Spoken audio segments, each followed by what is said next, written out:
ठंड की एक उदास शाम थी। गांव की सुनसान सड़क के किनारे भोलू की चाय की दुकान पर रोज की तरह दो चार लोग जमा थे। धुएं के साथ उबलती चाय की खुशबू हवा में घुल रही थी, लेकिन आज माहौल में कुछ अजीब सा भारीपन था। लकड़ी की बेंच पर बैठे बंसी ने ठंडी हवा में हाथ रगड़ते हुए कहा, अरे भोलू, हम सब के लिए एक एक कप चाय बना दे। आज शरीर के अंदर तक ठंड उतर गई है। चूल्हे पर केतली चढ़ाते हुए भोलू बोला, हाँ हाँ, बस तैयार होने ही वाली है, जरा सब्र करो। आज अदरक कुछ ज्यादा डाली है। कहीं भी चाय पी लो, लेकिन भोलू की चाय जैसी बात कहीं नहीं। इसकी चाय में कोई और ही स्वाद है। सही कहा, इसकी चाय में जो तेज पत्ता और अदरक की खुशबू होती है ना, वही तो मजा है। भोलू हल्का सा मुस्कुराया, लेकिन उसकी आंखों में आज चमक कम थी। अरे छोड़ो भी, आप लोग ऐसे ही बढ़ा चढ़ा कर बोलते हो। ऐसी ही हल्की फुल्की बातें चल रही थीं कि अचानक दुकान के बाहर किसी के कदमों की आहट सुनाई दी।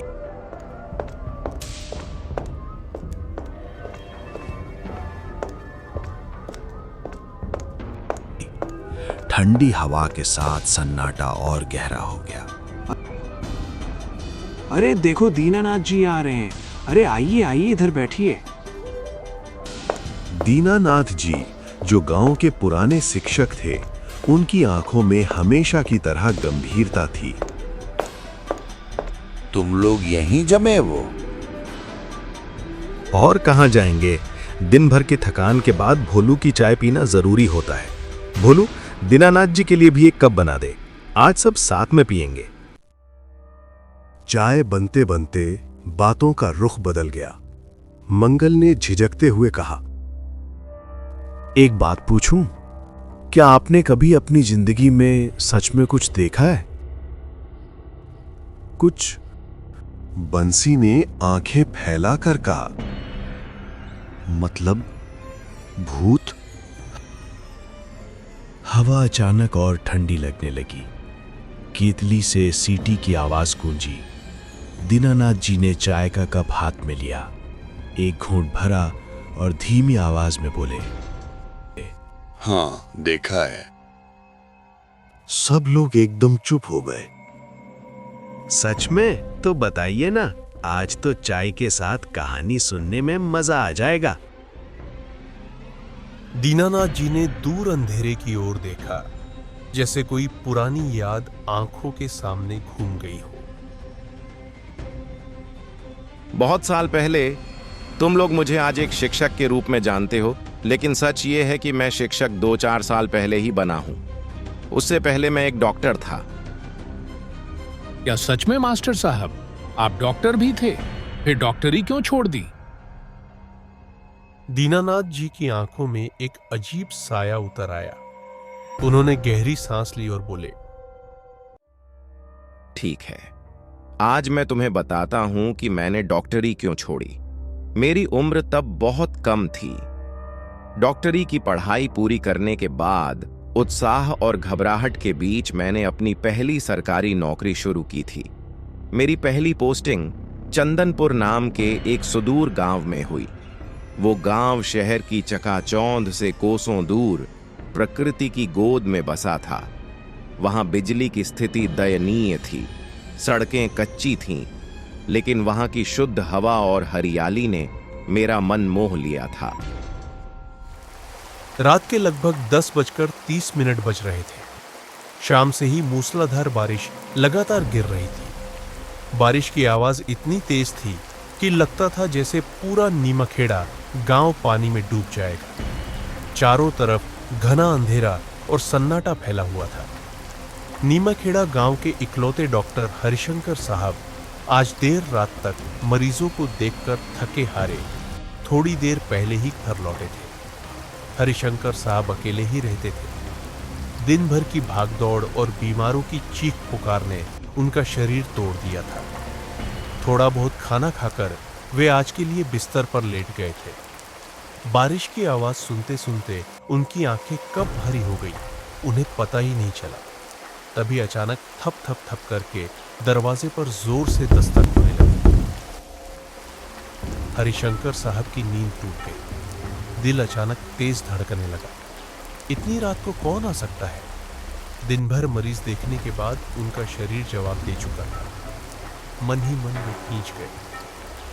डॉक्टर हो गए हैं तो क्या दिन रात चैन से सोने का भी हक नहीं?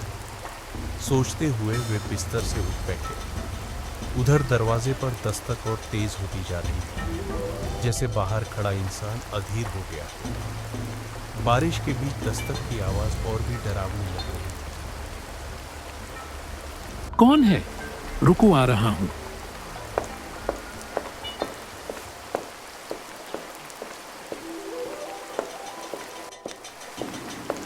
नींद में डगमगाते कदमों से वे दरवाजे तक पहुंचे और जैसे ही दरवाजा खुला, ठंडी हवा का एक तेज झोंका अंदर घुस आया।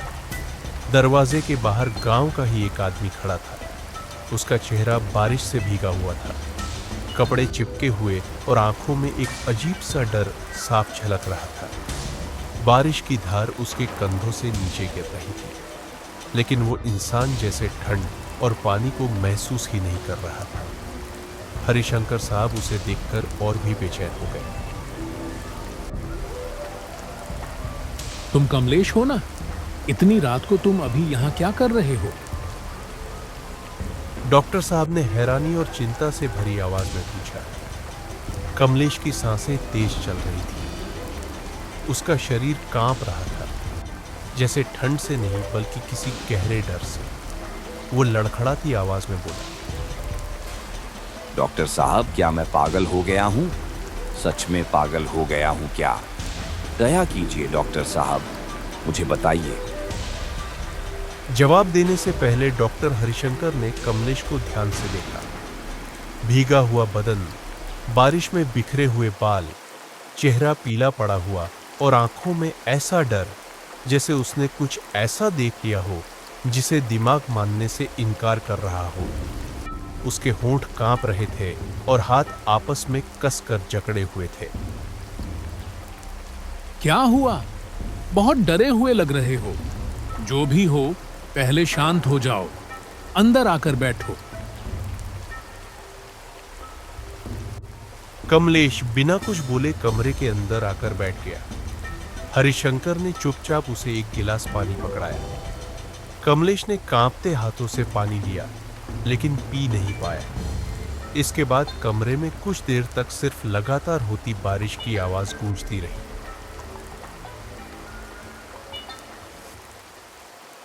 बाहर अंधेरा और भीतर एक अजीब सी भारी खामोशी फैल गई। डॉक्टर साहब कमलेश को गौर से देखने लगे।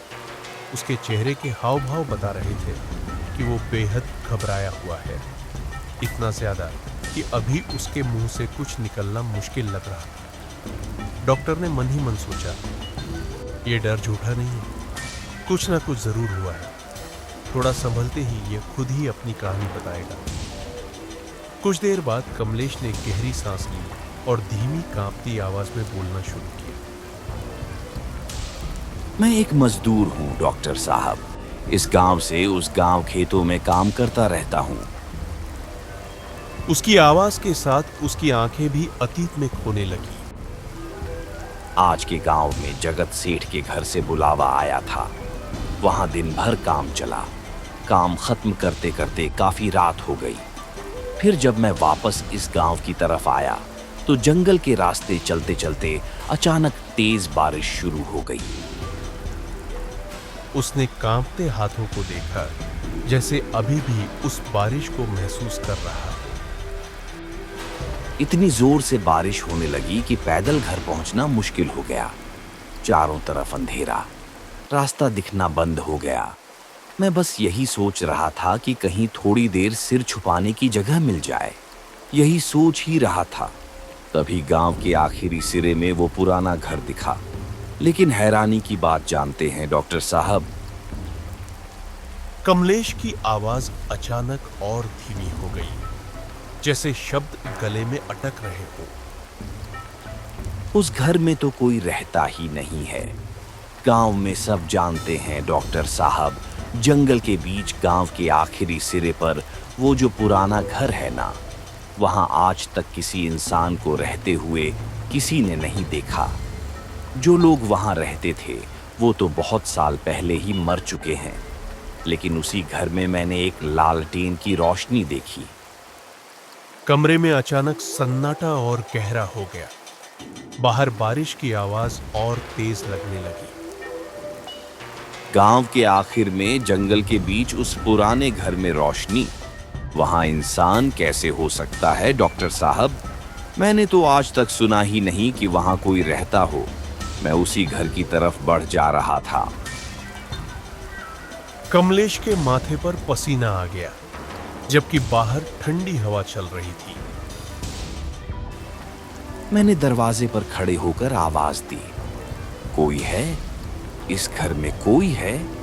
मेरी आवाज खुद मुझे अजीब लग रही थी, जैसे जंगल भी सुन रहा हो। अचानक पीछे से एक अजीब सी औरत जैसी आवाज सुनाई दी। उस आवाज में ठंडक भी थी और कुछ ऐसा जो रीढ़ के अंदर तक उतर जाए। यह सुनकर कमलेश एकदम रुक गया। उसके कदम जैसे वहीं जम गए हो। धीरे धीरे उसने पीछे मुड़कर देखा। उसके सामने वही औरत खड़ी थी। चेहरे पर कोई भाव नहीं, आंखें स्थिर, सीधे उसकी आंखों में झांकती हुई। क्या आप अपने परिवार के साथ रहते हो?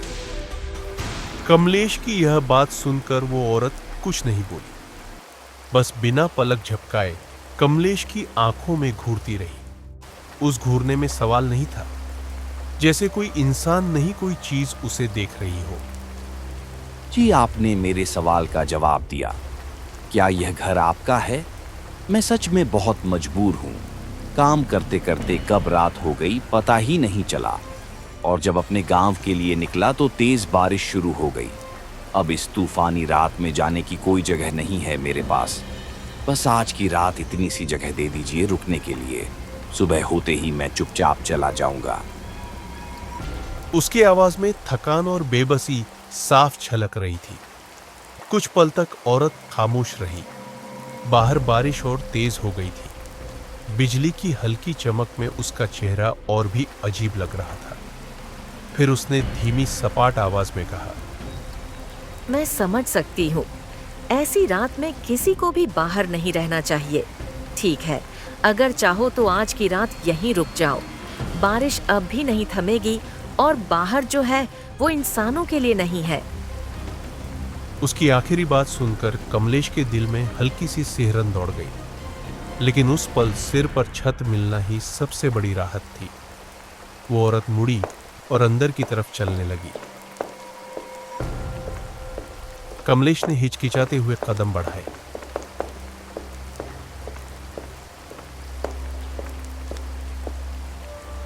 अब उसे थोड़ा सुकून मिला था कि कम से कम आज की रात सिर पर छत तो होगी।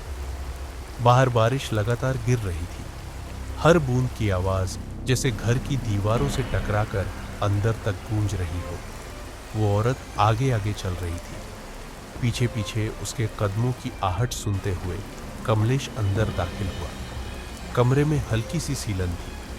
हवा में पुराने लकड़ी और मिट्टी की मिलीजुली गंध फैली हुई थी। दीवारें ऊंची थीं, लेकिन खालीपन डरावना लग रहा था। कमलेश बेहद थका हुआ था। चलते चलते उसके पैर जैसे जवाब दे चुके थे। वो जाकर एक कोने में रखी पुरानी चारपाई पर बैठ गया और गहरी सांस ली। लेकिन कुछ तो अजीब था। उसका मन बेचैन हो रहा था। उसने चारों तरफ नजर दौड़ाई। इतना बड़ा घर और उसमें बस वही औरत। कोई आवाज नहीं, कोई परछाई नहीं। उसके मन में सवाल उठा, क्या यह औरत वाकई यहाँ अकेली रहती है? उसी पल वो औरत वापस आई। उसके हाथ में एक चाय का कप था। बिना कुछ कहे उसने कप कमलेश के सामने रख दिया। अजनबी औरत, लो ये चाय पी लो। बाहर की ठंड अब अंदर तक उतर चुकी है ना। ये बरसात कभी नहीं रुकती। ऐसे मौसम में इंसान के हाथ पांव सुन्न पड़ जाते हैं। बस थोड़ा सा पी लो, गर्माहट मिल जाएगी और थकान भी उतर जाएगी। कमलेश ने कप उठाया। उसने एक घूंट लिया। चाय का स्वाद कुछ अजीब था, जैसे उसमें कोई अनजाना सा कड़वापन घुला हो। लेकिन उसने कुछ नहीं कहा, क्योंकि वो औरत वहीं खड़ी थी, आंखें बिना पलक झपकाए सीधे उसे देखती हुई। माहौल बहुत भारी हो गया था। कमलेश ने उसे हल्का करने की कोशिश की। आपने बाहर कुछ देर अपने बेटे के बारे में पूछा था ना? क्या मैं जान सकता हूँ वो कहाँ गए हैं? और इतने बड़े घर में क्या आप अकेली रहती हैं? आपके बाकी घर वाले कहाँ गए? जैसे ही कमलेश ने यह सवाल किया, उस औरत की निगाहें अचानक बदल गई। वो कुछ पल तक बिना पलक झपकाए कमलेश को ऐसे घूरती रही, मानो उसका यह सवाल उसके दिल में कहीं गहराई तक चुभ गया हो। फिर बहुत धीमी आवाज में उसने कहा, इस घर में सिर्फ मैं और मेरा बेटा रहते हैं। बाकी सब तो बहुत पहले चले गए। वो कभी कभी बाहर निकल जाता है। बारिश की रातें उसे बहुत भाती हैं। कहता है, माँ आज फिर कोई नया मेहमान आएगा। पता नहीं वो किसे बुलाता है हर बार, पर जब वो लौटता है तो उसके चेहरे पर अजीब सी मुस्कान होती है। यह कहते ही वो औरत कमलेश को कुछ पल तक बिना पलक झपकाए घूरती रही। फिर वो बिना कुछ बोले धीरे धीरे पलटी और रसोई की ओर जाने लगी। कमरे में हल्की पीली रोशनी टिमटिमा रही थी। बाहर बारिश की आवाज अब और भारी हो चुकी थी। हवा खिड़कियों से अंदर आकर पुरानी दीवारों को सिसकियों जैसी आवाज दे रही थी। कमलेश चुपचाप बैठा रहा, पर तभी उसे अंदर से बर्तनों की हल्की खनक सुनाई दी, जैसे कोई धीरे धीरे कुछ पका रहा हो।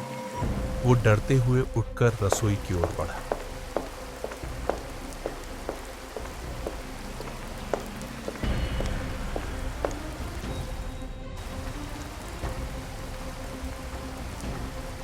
कमलेश जैसे ही रसोई घर के अंदर पहुंचा, उसके कदम वहीं के वहीं रुक गए। उसकी सांस जैसे गले में अटक गई। चूल्हे के पास वही औरत आराम से खाना पका रही थी, जैसे सब कुछ बिल्कुल सामान्य। आग की लपटें उसके चेहरे पर अजीब अजीब साए बना रही थी। लेकिन तभी कमलेश की नजर जमीन पर चली गई। वही चूल्हे के पास मिट्टी से सने फर्श पर 2-4 कटे हुए सिर पड़े थे। उनकी आंखें खुली थीं, जैसे अभी भी किसी को देख रही हो। कमलेश का शरीर कांप उठा। उसके मुंह से चीख निकलने ही वाली थी कि उसी पल उस औरत की नजर कमलेश पर पड़ी।